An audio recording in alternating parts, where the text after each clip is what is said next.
वाला नबलुवन्नकुम, मैं तेनू तकलीफ देनी है, क्या तू तैयार है? अल्लाह कहता साडे आ तसव्वुर है वे बंदे कहते ने तकलीफ आवनी ही नहीं। तकलीफ है तो मुर्शिद भी रहता है कि नहीं रहता?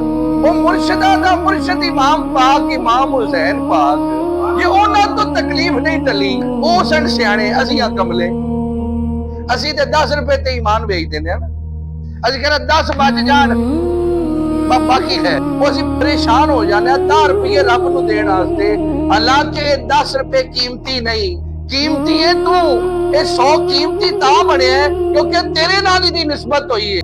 कीमती शायद ता कीमती हुई क्योंकि उसकी निस्बत इंसान नाल हुई, क्योंकि इंसान जो कीमती है बस सोना ही है। सोना सब तो कीमती है ना। वो क्यों कीमती है?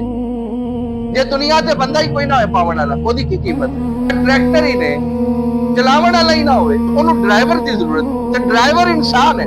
वह इंसान नाल चीज दी वैल्यू है, ते जे इंसान ही नहीं ते ओदी कीमत नहीं। इमाम पाक फरमाया तू 10 रुपए या दुनिया दी चीज रब नू देण वास्ते परेशान हो जाना, बा दवा ना दवा, शशो पंज च फिरना है, बड़ा शक्को शुबे च टुर जाना है, मुतज़ब्ज़ब हो जाना है। इमाम पाक फरमाया सब तो कीमती जान है, मेरे वाल वेख ना, मैं अपनी जान वेखी ना पुत्रा दी जान वेखी। रब मंगी मैं अपना आप भी पेश कर दिता, अपने पुत्र भी पेश। जेड़ा तकलीफ है वो करबला दे, ते तकलीफ तो बगैर कोई है। हर बंदे दी करबला जेड़ी है ओदे मनसब दे मुताबिक है। क्यों? क्योंकि मैनू तकलीफ आई निक्की जी, क्यों? क्योंकि मैं चक ही नहीं को सकदा सी। तकलीफ आई, करबला आई मेरी इस्तिताअत के मुताबिक। हुसैन तेरे ते कुर्बान जाइए, मेरा 2 दिन बच्चा बीमार होया ते मैं बिफर गया, मेरी एक दिहाड़ी 800 दी खुस गई, मैं बिफर पिया, मैं परेशान हो गया। तो हुसैन तेरे कुर्बान जाइए, तू अपनी जान भी दे दी, अपने बच्चे भी दे दिते, ते सजदे च सिर रख के कहना है मौला जे थोड़ा है ते हुसैन अपना आप भी पेश करन हो जा। ये सबर भी कीता है, ते किदे वास्ते कीता है? रब वास्ते कीता है। ये हुसैन पाक सिर दिता है ते रब वास्ते दिता है।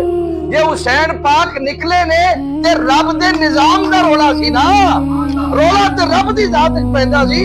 इमाम हुसैन नूं ते रोला ही नहीं सी। हुसैन पाक दी टुरन तो लेके शहादत ते उस दार दे उत्ते, ओ नेज़े दे उत्ते कुरान पढ़ना, ओ सारी वजह विच रब दी जात नूं अगा रखिया। जिन्हें रब अगे रखिया वो कदी पिछा नहीं जा सकता, जिन्हें रब पिछा कर दिता वो जिंदगी भर अगे नहीं जा सकते।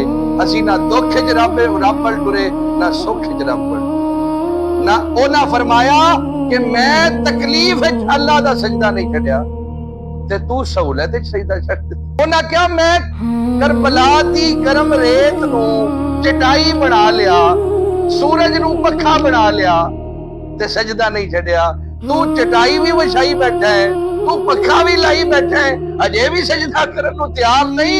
तेरा मेरे नाल तल्लक किस गल दा है? इमाम पाक दा कोई मिशन अपना सी। इमाम पाक दा मिशन वो ही सी ना जेड़ा इमाम हसन दा मिशन सी। ते इमाम हसन दा कोई अपना मिशन सी? उन्हां दा मिशन ओही सी जेड़ा मौला मुर्तजा दा मिशन सी। ते मौला मुर्तजा दा किहड़ा अपना मिशन सी? मौला मुर्तजा दा मिशन ओ सी जेड़ा मुस्तफा पाक दा मिशन सी। ते मुस्तफा पाक दा किहड़ा अपना मिशन सी? ओही एक मिशन सी जेड़ा रब दा मिशन सी। करबला सानू दसदी है कि रब नाल जुड़ जा, रब दे करीब हो जा, रब दी बारगाह च अपने आप नू झुका ले, रब दी बारगाह नाल ताल्लुक कायम कर ले। एक करबला है।